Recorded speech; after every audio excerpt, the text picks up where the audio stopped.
ဒါကတော့စင်ကာပူနေပြီးတော့မလေးရှား JB ကိုနေကြီးပြန်သွားတဲ့အခီးတူလေးပါနေကြီးပြန်ဆိုရင်ကျွန်တော်တို့ညနေပိုင်း3နာရီလောက်မှသွားတာပါ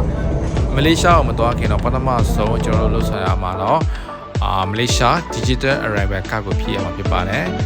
ပြထားတဲ့အတိုင်းပဲအမည်ရဲ့ passport number with the grade နိုင်ငံသားပြီးရင်ကျွန်တော်တို့ကြာအမှာအရွေးမယ်နောက်ဆုံးပြီး passport တက်တန်း Gmail account Gmail account ပြန်ထည့်ရမယ်ပြီးရင်ကျွန်တော်လက်ရှိနေထိုင်တဲ့နိုင်ငံကိုဒီဖုန်းနံပါတ်ကျွန်တော်ဖြည့်ရမှာဖြစ်ပါတယ်ပြီးရင်တော့ရောက်ရှိမိနေပြန်ထွက်မိနေပြီးရင်ကျွန်တော်ကားနဲ့သွားရဆိုရင်ကားပေါ့နော် CW1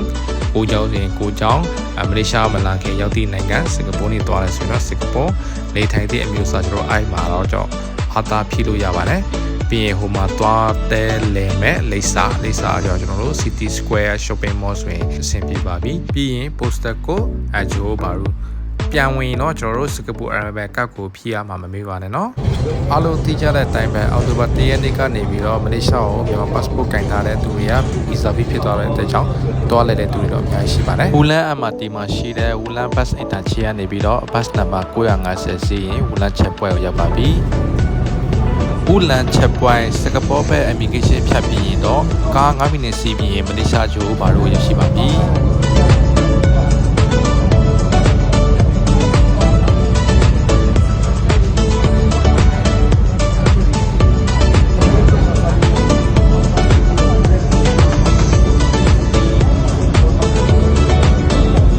မလေးရှားဘက် immigration ဖြတ်ပြီးပြီဆိုတော့သွားလည်ချတဲ့နေရာတွေကျွန်တော်တို့သွားလည်လို့ရပါပြီဖြစ်ပါတယ်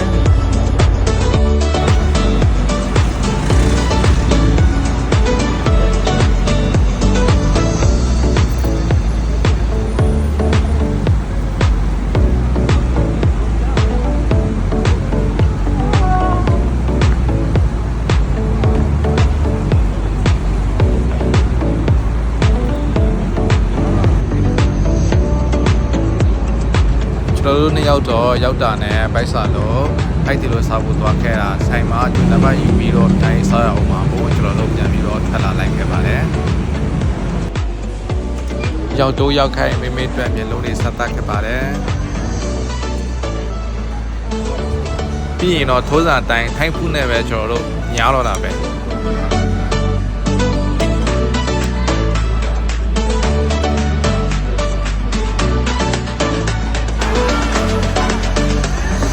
စားတောက်ပြေးရနဲ့ဘိုင်လက်တင်ပြီဆိုတော့ JB မှာရှိတဲ့တကယ်ချင်းစီကိုသွားလဲခဲ့ပါလေတ